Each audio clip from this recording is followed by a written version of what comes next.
بسم اللہ الرحمن الرحیم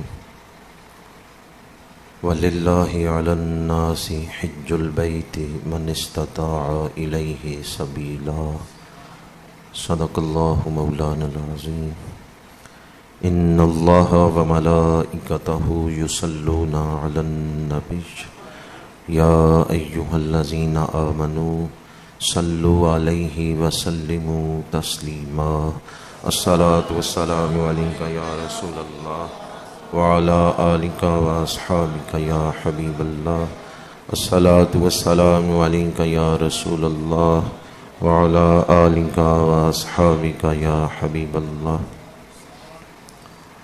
برادران اسلام، اللہ پاک کا شکر ہے جس نے ہمیں یہ روز سعید، دعاؤں کی قبولیت کا دن، برکتوں رحمتوں والا دن ہمیں عطا فرمایا ہے۔ جمعۃ المبارک کا دن اللہ پاک کی خاص رحمتوں کے نزول کا دن ہے۔ دعا ہے کہ خالق کائنات آج کے دن نازل ہونے والی رحمتیں ہم سب کو عطا فرمائے۔ ماہ ذی قعدہ ہے اور حجاج کے قافلے پوری دنیا سے حرمین شریفین کی طرف سفر کر رہے ہیں۔ جزاک اللہ۔ رمضان شریف کے بعد شوال، ذی قعدہ، ذی الحج، یہ تینوں مہینے حج کے مہینے کہلاتے ہیں۔ یعنی شوال میں بھی کوئی احرام باندھ کے تو حج کے لیے جا سکتا ہے۔ تو ذی قعدہ حج کے مہینوں میں سے ایک مہینہ ہے اور حرمت والے مہینوں میں سے ایک مہینہ ہے۔ پوری دنیا سے حجاج کے قافلے فریضہ حج کی ادائیگی کے لیے حرمین شریفین کی طرف رواں دواں ہیں، اور حرمین شریفین میں تو کئی قافلے پہنچ چکے ہیں۔ لبیک اللہم لبیک کی صدائیں بلند کرتے ہوئے اللہ کے بندے اللہ کی رضا حاصل کرنے کے لیے اللہ کے گھر کی طرف سفر کر رہے ہیں۔ تو چند گھڑیاں آج آپ کے سامنے اس موضوع پر ہی گفتگو کر رہا ہوں کہ حج کے مقاصد کیا ہیں، حج کی برکات کیا ہیں، حج کے مقاصد کیا ہیں،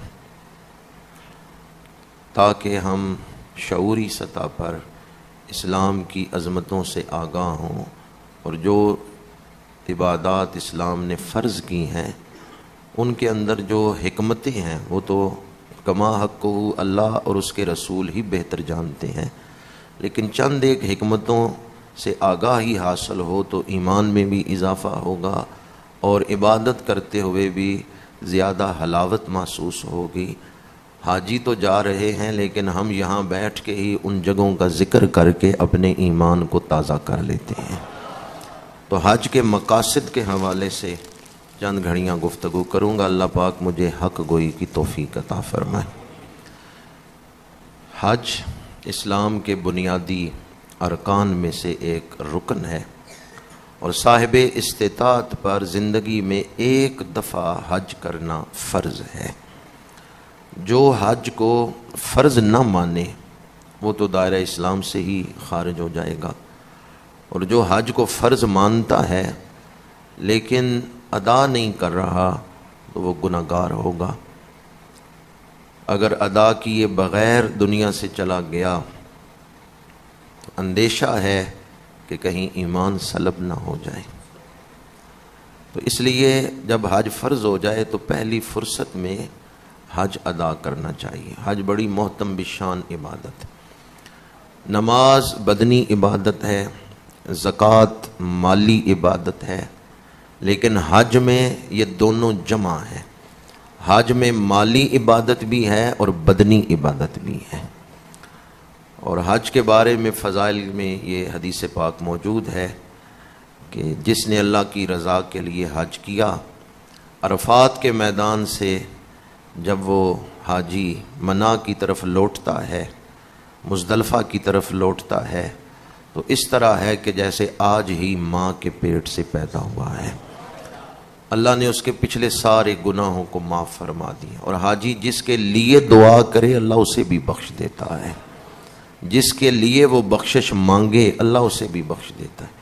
اور ایک حدیث پاک میں ہے قیامت کے دن ایک حاجی کو جس نے اللہ کی رضا کے لیے حج کیا ہے اور اس کا حج قبول ہو گیا ہے، اسے 300 دوزخیوں کی شفاعت کا حق دیا جائے گا۔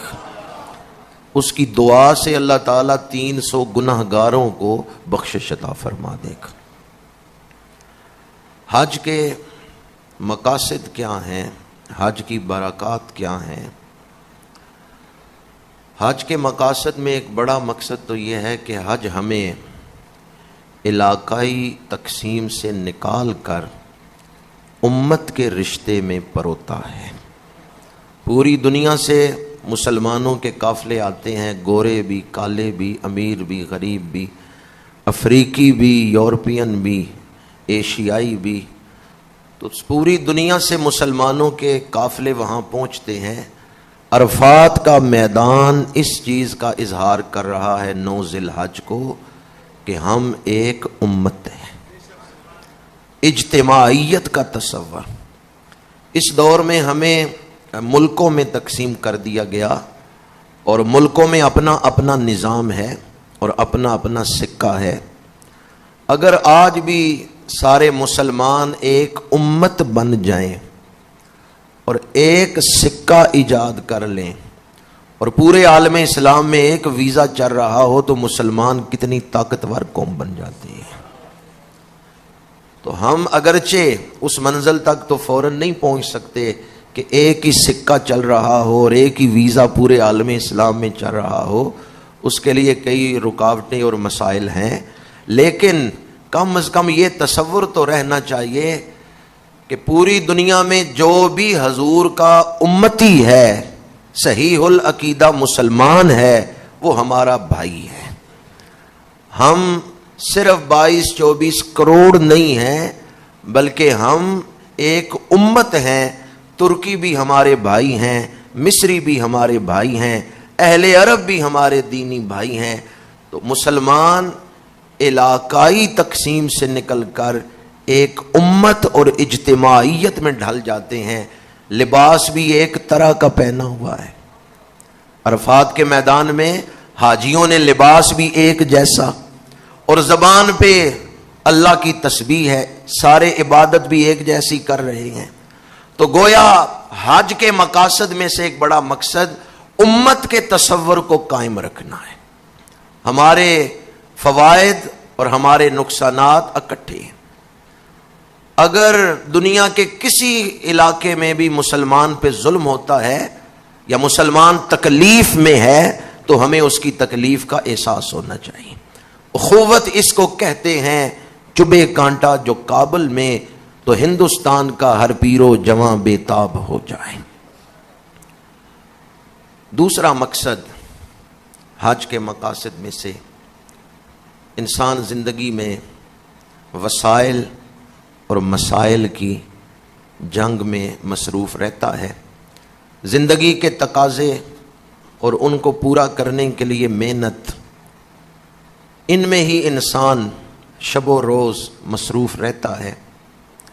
حج کے یہ جو آج کل 35-40 دن ہو گئے، یا پہلے سے زیادہ 4 مہینے 5 مہینے لوگ سفر کرتے تھے، یہ جو حج کا پیریڈ ہے، دورانیہ ہے، اس میں ایک مومن نے اپنی مرضی سے اپنے ساری دنیاوی مصروفیات کو چھوڑ دیا، یہ دن نکالے ہیں یکسوئی کے ساتھ اللہ کی عبادت کرنے کے لیے۔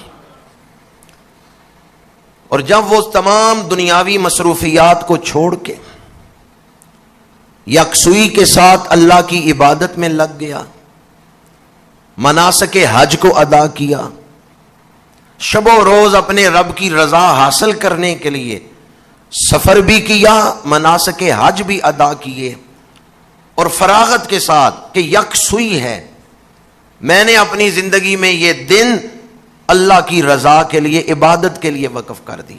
جیسے رمضان کے آخری عشرے میں اعتکاف بیٹھتے ہیں تو سب سے کٹ کر مسجد میں بیٹھ گئے، تو اسی طرح حاجی بھی اپنے تمام معاملات کو چھوڑ کے، مصروفیات کو چھوڑ کے اللہ کی رضا کے لیے فراغت کے ساتھ مناسک حج ادا کرنے کے لیے نکلا، اب اس کی ساری توجہ ایک ہی چیز پہ ہے کہ میں نے اپنے رب کو کس طرح راضی کرنا ہے اور مناسک حج کو کیسے ادا کرنا ہے۔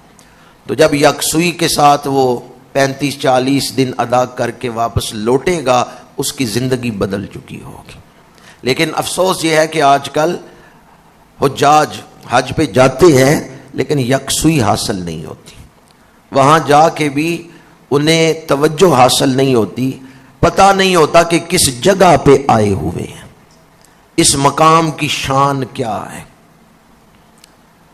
بعض بزرگوں نے اس کے لیے ایک مثال دی ہے۔ دلی میں ایک بادشاہ بھیس بدل کے رات کے وقت، مغرب کے وقت ایک عوامی اڈے پہ کھڑا ہو گیا جہاں پہ ٹانگے پہ سواریاں بٹھائی جا رہی تھیں، تو بادشاہ بھی بھیس بدل کے ٹانگے کی پچھلی سیٹ پہ بیٹھ گیا۔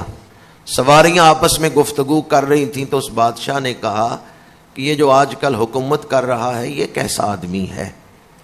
اب سواریوں نے اس کی مخالفت شروع کر دی، اس کے خلاف بولتے رہے۔ کچھ فاصلے پہ جا کے ایک سواری نے اترنا تھا، اس نے کوچوان سے کہا بھئی ٹانگا روکو، اور پھر جب وہ ٹانگے سے اتر کے اس نے ٹانگے کی طرف دیکھا تو بادشاہ بیٹھا ہوا نظر آیا۔ یہ جو سواری اتری ہے یہ بادشاہ کے خلاف باتیں کرتی رہی، لیکن جو ہی اس نے سواری سے اتر کے دیکھا نا کہ جس کے خلاف میں باتیں کرتا رہا ہوں وہ تو ٹانگے میں بیٹھا ہوا ہے، تو یہ لرزنے لگ گیا۔ جب تک پتہ نہیں تھا کہ میرے ساتھ کون بیٹھا ہوا ہے، بے فکر ہو کے باتیں کرتا رہا، جب پتہ چل گیا تو حالت بدل گئی۔ جو لوگ حج کرنے جاتے ہیں انہیں پتہ نہیں کن جگہوں پہ آئے ہوئے ہیں، کن مقامات پہ حاضر ہیں، یہاں کن کن نبیوں نے سجدے کیے ہیں، ان کی عبادات کے انوارات نازل ہو رہے ہیں، وہ غفلت میں ہی حاضری دے کے آ جاتے ہیں۔ اعلیٰ حضرت نے کہا حرم کی زمین اور قدم رکھ کے چلنا، ارے سر کا موقع ہے او جانے والے۔ اگر تو اس زمین پہ قدموں سے نہیں سر کے بل چلے پھر بھی اس زمین کے ادب کا حق نہیں ادا کر سکتا۔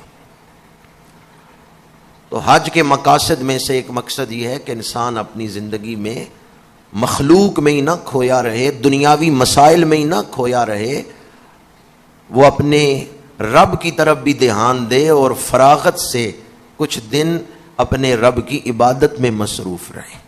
دو مقصد میں نے آپ کے سامنے بیان کیے۔ ایک مقصد تو یہ کہ حج اجتماعیت کا اظہار ہے اور مسلمانوں کو ایک امت کے رنگ میں رنگ دیتا ہے، اور دوسرا مقصد یہ کہ حج ہمیں زندگی میں فراغت کے چند دن دیتا ہے جن میں ہم یکسوئی سے اللہ کی عبادت کر سکیں۔ تیسرا مقصد، حج ایک بہت بڑا درس دیتا ہے، ایک بہت بڑا سبق دیتا ہے۔ اللہ کو راضی کرنا ہے تو اللہ والوں کی اداؤں کو اپنا لو۔ اللہ کو راضی کرنا ہے تو کس کی اداؤں کو اپنا لو؟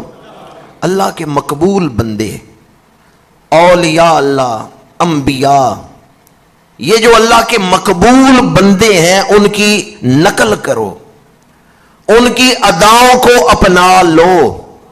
جب تم اہل اللہ کی اداؤں کو اپناؤ گے اللہ تمہارے اوپر راضی ہو جائے گا۔ سلے ہوئے کپڑے اتار دیے، دو چادریں پہن لی، احرام، یہ لباس حضرت ابراہیم نے پہنا تھا جب تعمیر کعبہ کر رہے ہیں۔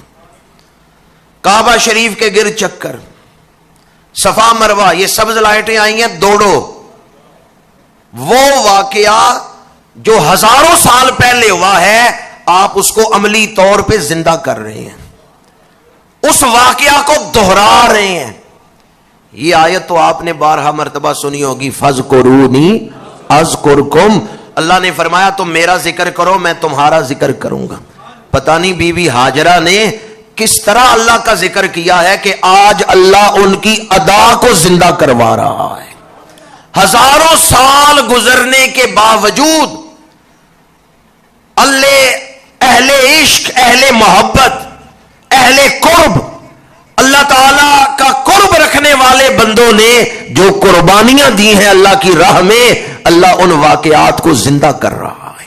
وہ سارا واقعہ دہرایا جا رہا ہے. یہاں 7 چکر لگانے ہیں، حضرت ہاجرہ نے لگائے تھے. یہاں دوڑنا ہے، یہاں بی بی ہاجرہ دوڑی تھی. یہاں شیطان کو کنکریاں مارنی ہیں، کیوں؟ حضرت ابراہیم نے ماری تھی. تو وہ سارا واقعہ دہرایا گیا ہے یا نہیں؟ حج یہ سبق دے رہا ہے اللہ تک پہنچنا ہے تو اللہ والوں کے قدموں میں آنا ہوگا. مقام ابراہیم حضرت ابراہیم کے قدم لگے، چاہے زمزم حضرت اسماعیل کے قدم لگے، صفا مروہ حضرت بی بی ہاجرہ کے قدم لگے، رمی جمرات حضرت ابراہیم نے کنکریاں ماری، منام قربانی یہ حضرت ابراہیم نے جناب اسماعیل کی گردن پہ چھری رکھی. حج اللہ والوں کی اداؤں کو ادا کرنے کا نام ہے. ہر نماز میں ہم دعا مانگتے ہیں صراط الذین انعمت علیہم، پروردگار انعام یافتہ بندوں کے راستے پر چلا، ان کے راستے کی ہدایت دے. حج اس بات کا اظہار ہے کہ جو تم دعا مانگتے تھے رب نے وہ دعا قبول فرما لی ہے.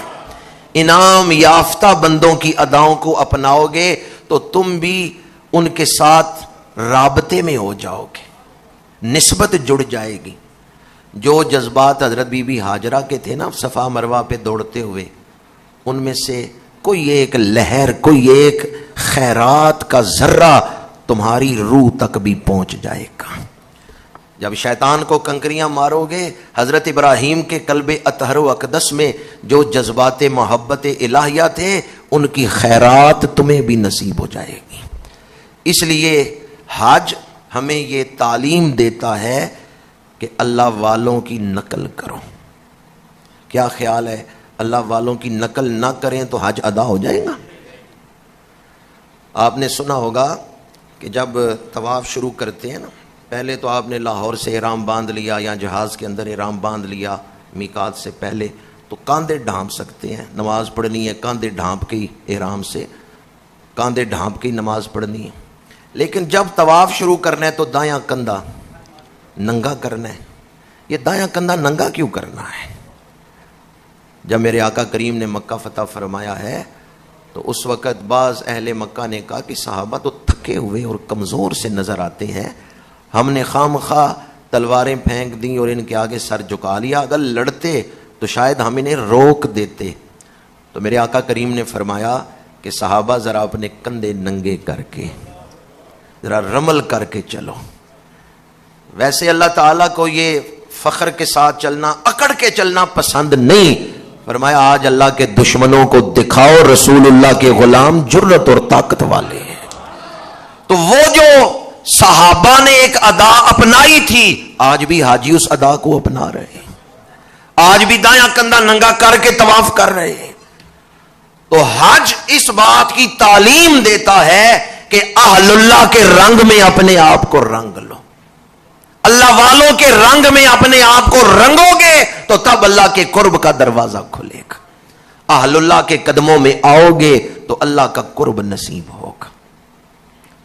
انہی تعلیمات میں سے جو حضرت ہاجرہ کا ذکر میں کر رہا تھا کہ صفا مروہ پہ حضرت ہاجرہ دوڑی ہیں وہ سبز لائٹوں والے مقام پر.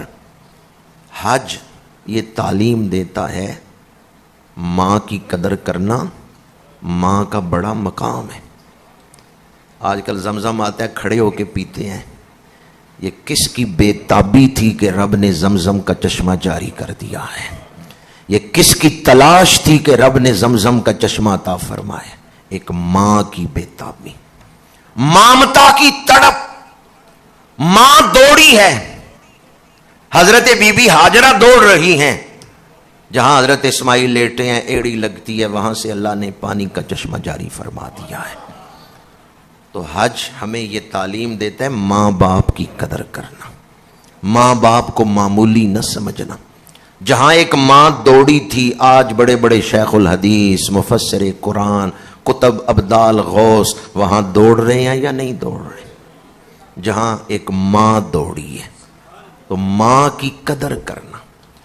جو شوق سے، شعور سے اور غور سے حج کے مناسک ادا کرتا ہے نا، حج اس کی زندگی بدل دیتا ہے. حج کرنے والا کبھی ماں باپ کا نافرمان نہیں ہو سکتا۔ حضرت عبداللہ بن عمر رضی اللہ تعالی عنہما کے حوالے سے بھی یہ روایت ہے، اور بعض نے حضور نبی اکرم صلی اللہ علیہ وآلہ وسلم کے حوالے سے اس کو بیان کیا ہے۔ ایک صحابی نے اپنی ماں کو کاندھوں پہ اٹھایا ہے اور کعبہ شریف کا طواف کر رہے ہیں۔ حضرت عبداللہ بن عمر قریب ہوئے اور پوچھا یہ خاتون کون ہے جسے تو نے اپنے کاندھوں پہ اٹھایا ہوا ہے؟ اس صحابی نے کہا یہ میری ماں ہے، اور میں گھر سے چلا ہوں تو ماں کو کاندھوں پہ اٹھا کے چلا ہوں۔ سارے مناسک حج ادا کیے ہیں، ماں کو کاندھوں پہ بٹھا کے ادا کیے ہیں۔ اور عرب میں دوپہر کے وقت سفر کرنا، بعض چٹانیں بڑی گرم ہوتی ہیں، بندہ چل نہیں سکتا۔ اس بیٹے نے کہا میں نے ماں کو کاندھوں پہ بٹھایا ہے، ماں کا پیر نہیں گرم چٹان پہ لگنے دیا، میں خود گرم چٹان پہ چلتا رہا۔ بتائیں کیا میں نے ماں کا حق ادا کر دیا ہے کہ میں نے ماں کو کاندھے پہ بٹھا کے حج کروایا ہے؟ حضرت عبداللہ بن عمر نے فرمایا تیری ولادت سے پہلے تیری ماں کو جو دردیں اٹھی تھیں ان میں سے پہلی درد کا بھی تو نے حق نہیں ادا کیا۔ جو 9 مہینے ماں کے پیٹ میں رہا اس کا حق تو کیسے ادا کر سکتا ہے؟ جو 2 سال ماں نے تجھے دودھ پلایا تو اس کا حق کیسے ادا کر سکتا ہے؟ تو نے تو ان دردوں میں سے ایک درد کی لہر کا بھی حق نہیں ادا کیا۔ اس لیے حج ماں باپ کے ادب کی تعلیم دیتا ہے، ماں باپ کا ادب سکھاتا ہے۔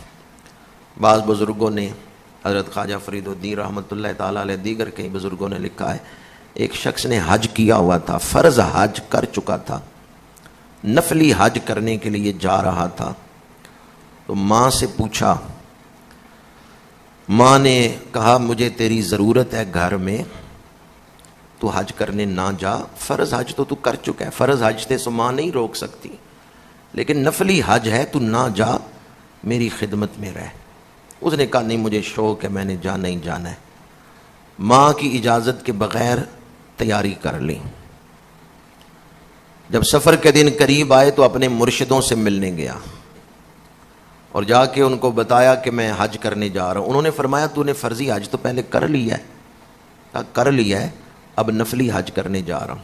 بزرگ صاحب نظر تھے، انہوں نے فرمایا اپنی ماں سے اجازت لی ہے؟ انہوں نے کہا نہیں ماں سے اجازت نہیں لی، ماں اجازت نہیں دے رہی، ماں کہتی ہے میرے پاس رہو، مجھے تمہاری ضرورت ہے۔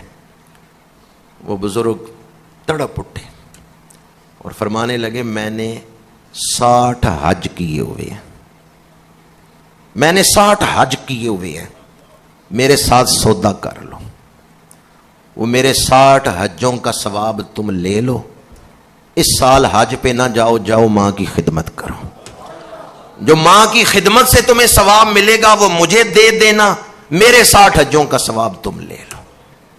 مرید کو بات سمجھ آ گئی، واپس لوٹ آیا۔ ہم اس غفلت زدہ ماحول میں زندگی گزارنے والوں کو کیا پتا کہ ماں کا دل ہلتا ہے تو عرش تک آواز پہنچتی ہے۔ اس لیے میں اکثر کہتا ہوں ماں باپ کے معاملے میں صرف احتیاط نہیں، بہت زیادہ احتیاط کی ضرورت ہے۔ تو حج ہمیں ماں باپ کے ادب کی اور ان کے حقوق ادا کرنے کی تعلیم دیتا ہے۔ حج کے مقاصد میں سے 4 مقصد میں نے آپ کے سامنے بیان کیے ہیں۔ 5واں مقصد، حج میں ایک عمل حضرت جناب ابراہیم علیہ السلام کی یادگار رمی جمرات، شیاطین کو کنکر مارنا۔ تو یہ جو کنکر مارنے کی ادا ہے، ایک تو میں اس کا مقصد پہلے عرض کر چکا ہوں کہ حضرت ابراہیم کے واقعہ کو دہرایا گیا۔ واقعہ اس لیے دہرایا کہ اس کو یاد رکھنا، بھول نہ جانا۔ اللہ کی بارگاہ تک پہنچنا ہے تو قربانیاں دے کر ہی پہنچنا ہے۔ آپ کسی منزل پہ جانا چاہتے ہیں، گھر سے نکلے، راستے میں رکاوٹ آ گئی، اب رکاوٹ کو دور کریں گے تو سفر آگے ہوگا نا، اور اگر آپ رکاوٹ کو دور نہیں کرتے تو کیا آگے سفر کر سکتے ہیں؟ قرب الہی کے سفر میں جو چیزیں رکاوٹیں بنتی ہیں، انہیں ہٹائیں گے تو اللہ کا قرب نصیب ہوگا۔ حضرت ابراہیم نے جو کنکریاں پھینکی ہیں ان میں ایک پیغام تو یہ ہے کہ کسی خیال کو یا کسی چیز کو اللہ کے راستے میں رکاوٹ نہ بننے دینا، قربانیاں دیتے جانا، رب تمہیں اپنے قرب کا اعلیٰ مقام عطا فرمائے گا۔ اور دوسرا پیغام اس میں یہ تھا کہ شیطان تمہارا دشمن ہے، شیطان تمہیں اپنا دشمن سمجھتا ہے، تو تمہیں بھی چاہیے کہ شیطان کو اپنا کیا سمجھو؟ دوست کے دشمن۔ ہمارے ہاں کتنے لوگ ایسے ہیں شیطان کو دوست بنائے ہوئے ہیں اور سمجھتے ہیں کہ ہم غفلت سے بچ جائیں گے۔ شیطان کی دوستی سے ہمیشہ نقصان ہی ہوا ہے۔ حج کے موقع پر اجتماعی طور پہ امت اعلان کرتی ہے، ہم شیطان کے خلاف اعلان جنگ کرتے ہیں۔ جب کنکریاں پھینکی جاتی ہیں تو اجتماعی طور پہ یہ اعلان ہوتا ہے، ہم دنیا میں شیطانیت کو نہیں پھیلنے دیں گے۔ حج امت مسلمہ کی طرف سے شیطان کے خلاف اعلان جنگ ہے کہ شیطان ہمارا دشمن ہے تو ہم بھی اسے اپنا۔ شیطان کو کنکریاں مارتے ہوئے مختلف لوگوں کے مختلف خیالات ہوتے ہیں، اس لیے میں نے کہا ابھی ڈر تو نہیں رہے کہ ابھی تو مسجد میں باہر نکلیں گے تو کہیں شیطان کوئی بڑا حملہ ہی نہ کر دے۔ ویسے طاقت کس کی زیادہ ہے، مسلمان کی یا شیطان کی؟ اگر مسلمان ارادہ کر لے نا کہ میں نے شیطان کے جال میں نہیں پھنسنا تو شیطان تو راستہ بدل دیتا ہے۔ ایسے ایسے حضور کے غلام آئے ہیں کہ شیطان ڈر کے راستہ بدل جاتا تھا۔ تو طاقت ایمان کے اندر زیادہ ہے، طاقت مسلمان کے اندر زیادہ ہے۔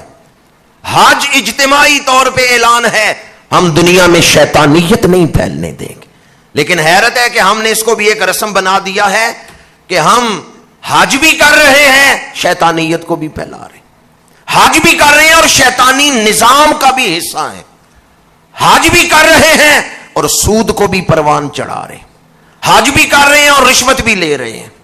حج تو اعلان ہے اس بات کا کہ ہم دنیا میں ایک ایسا معاشرہ قائم کریں گے جس میں اللہ کی حکمرانی ہوگی، اللہ کے رسول کی حکمرانی ہوگی، جس میں اخلاق حسنہ کا بول بالا ہوگا، جس میں انسانیت کے حقوق ادا کیے جائیں گے، جس میں شیطانیت کے لیے کوئی گنجائش نہیں ہوگی۔ تو حج کے مقاصد میں سے ایک بڑا مقصد یہ بھی ہے کہ ہم اپنے آپ کو شیطانیت سے بچائیں گے۔ 5 بڑے مقصد میں نے حج کے حوالے سے بیان کیے ہیں، اور شروع میں میں نے آپ کے سامنے یہ بھی عرض کیا کہ یہ چند ایک مقاصد ہیں، ورنہ حقیقی اسرار و رموز کے عبادات کے اندر کیا کیا راز ہیں یہ تو اللہ بہتر جانتا ہے۔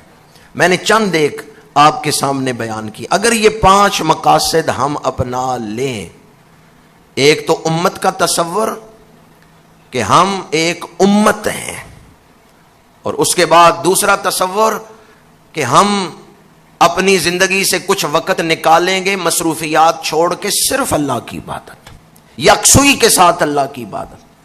تیسرا مقصد ہم اللہ والوں کی اداؤں کو اپنائیں گے، اللہ والوں کی نقل کریں گے تو اللہ کا قرب حاصل ہوگا، اللہ والوں کو چھوڑ کے اللہ کا قرب حاصل نہیں ہو سکتا۔ چوتھا مقصد والدین کا ادب، حقوق العباد کو ادا کرنا، والدین کا حق ادا کرنا۔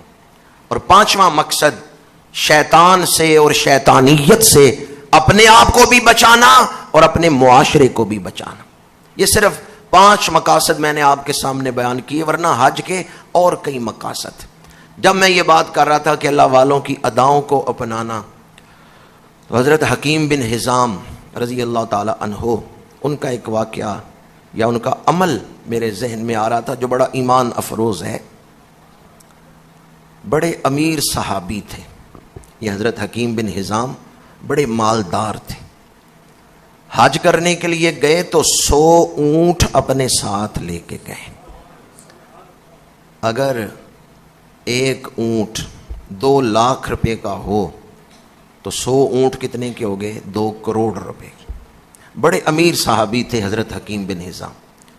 100 اونٹ لے کے گئے کہ میں انہیں ذبح کروں گا قربانی کے دن، اور 100 غلام اپنے ساتھ لے کے گئے۔ کہ یہ 100 غلام آزاد کروں گا۔ عرفات کے میدان میں 9 ذی الحج، عرفات کے میدان میں ان 100 غلاموں کو اکٹھا کیا جنہیں لے کے آئے تھے۔ انہوں نے کہا آج میں تمہیں آزاد کرتا ہوں، تم سب آزاد۔ اس دور میں انسانوں کی خرید و فروخت ہوتی تھی، تو جب کسی کو آزادی مل جائے وہ بڑا خوش ہوتا تھا۔ جب ان غلاموں کو آزادی ملی تو خوشی سے ایک دوسرے سے ملنے لگے، مبارکیں دینے لگے، چہرے کھل گئے۔ حکیم بن حزام ان 100 غلاموں کو آپس میں ملتا ہوا، مبارکیں دیتا ہوا خوش دیکھتے ہیں تو رو رہے ہیں، اور روتے ہوئے عرض کرتے ہیں جیسے میں نے تیرے بندوں کو خوش کیا تو بھی ہمیں خوش کر دے۔ یہ میرے غلام تھے، میں نے انہیں آزاد کیا، ہم تیرے غلام ہیں، تو ہمیں دوزخ سے آزادی عطا فرما دے، تو دوزخ سے رہائی عطا فرما دے۔ 100 غلاموں کو آزاد کر کے حکیم بن حزام اکیلے دعا مانگ رہے تھے، پر سارے حجاج ان کے پیچھے جمع ہو گئے، آہیں سسکیاں ہچکیاں بلند ہو رہی ہیں، اشکوں کی برسات ہو رہی ہے، 100 غلام خوشی خوشی مل رہے ہیں، یہ حضور کے صحابی رو کے دعا کر رہے ہیں پروردگار جیسے میں نے انہیں آزاد کیا تو مجھے آزاد کر دے دوزخ سے، تو اپنی رضا کی سند مجھے عطا فرما دے۔ حج کئی یادیں تازہ کرتا ہے۔ آپ میں سے تقریباً سب لوگوں نے، شاید ہی کوئی ہو جس نے زمزم نہ پیا ہو، سب نے پیا ہوگا، چاہے ادھر جا کے نہیں پیا ادھر تو پیا ہوگا جو تبرک آتا ہے۔ حج زمزم کے بارے میں ایک حدیث پاک ہے، میرے آقا کریم نے فرمایا ماء زمزم لما شرب لہ، زمزم جس نیت سے پیا جائے اللہ وہ نیت پوری کر دیتا ہے۔ حضرت عبداللہ بن مبارک رضی اللہ تعالی عنہ زمزم پینے کے لیے کھڑے ہوئے ہیں تو دعا مانگتے ہیں۔ اب یہ بڑی توجہ سے آپ نے دعا سننی ہے، چونکہ میرا نہیں خیال کہ آج تک آپ میں سے کسی نے یہ دعا مانگی ہو، ممکن ہے مانگی ہو لیکن اکثریت کے ذہن میں یہ دعا نہیں ہوگی۔ عبداللہ بن مبارک جب زمزم پینے کے لیے کھڑے ہوئے نا تو عرض کرتے ہیں میں تیرا شکر ادا کرتا ہوں، تو نے یہ زمزم تک پہنچایا، زمزم پینے کی توفیق دی، جیسے دنیا میں یہ کرم کیا ہے قیامت میں ساقی کوثر کے ہاتھوں سے کوثر کے جام عطا فرما دے۔ یا اللہ آج میں جو زمزم پی رہا ہوں اس کی برکت سے حشر کے میدان میں جب لوگ پیاسے ہوں مجھے پیاس نہ لگے، مجھے حشر کی پیاس نہ ستائے، کیونکہ تیرے نبی نے فرمایا تھا زمزم جس نیت سے پیو اللہ وہ نیت پوری کر دیتا ہے۔ یا اللہ میں زمزم پی رہا ہوں میری حشر کی پیاس بجھا دے۔ زمزم پیتے ہوئے عام طور پہ ہم نیت کرتے ہیں نا دنیا کی پیاس بجھا رہے، عبداللہ بن مبارک نے کہا حشر کی پیاس بجھانے کے لیے یہ پانی پیو کہ یا اللہ مجھے حشر کے دن پیاس نہ لگے، یہ جو میں زمزم پی رہا ہوں اس کی برکت سے قیامت کے دن میں ان لوگوں میں شامل ہو جاؤں جو اطمینان میں ہوں گے۔ تو زمزم پیتے ہوئے صرف دنیاوی چیزیں دنیاوی نعمتیں ہی نہ مانگیں بلکہ اخروی نعمتیں اللہ تعالیٰ کی بارگاہ سے ان کا سوال بھی کریں۔ عرفات کے میدان میں لوگ کثرت سے دعائیں پڑھ رہے تھے، ایک خیمے میں ایک بوڑھا سویا ہوا تھا اور اس کی بیوی پاس بیٹھی ہوئی تھی۔ وہ بوڑھی عورت دائیں بائیں دیکھ رہی تھی کہ باہر لوگ کھڑے ہیں دعائیں پڑھ رہے ہیں، کوئی کتاب کھول کے پڑھ رہا ہے، کوئی زبانی پڑھ رہا ہے، سونے سونے لفظوں سے تسبیحات پڑھ رہے ہیں، اللہ کا ذکر کر رہے ہیں، اور یہ جاہل عورت تھی، دیکھ کے پڑھ نہیں سکتی تھی۔ خاوند سویا ہوا ہے تو اس نے ہلا کے سختی سے اٹھایا اور خاوند کو اٹھا کے کہنے لگی کہ ہمارا پتہ نہیں کیا بنے گا، ہم تو جاہل ہیں، ہم تو سونے سونے لفظوں سے اپنے رب کا ذکر نہیں کر سکتے، باہر دیکھو لوگ کیسے اللہ کا ذکر کر رہے ہیں، کیسے تسبیحات پڑھ رہے ہیں، تلبیہ پڑھ رہے ہیں، ذکر کر رہے ہیں۔ وہ بوڑھا اٹھا اور اٹھتے ہوئے اس نے بڑی پیاری بات کی، اس نے کہا جو ان کا رب ہے وہی ہمارا رب ہے، جس نے اتنا کرم کیا ہے کہ یہاں تک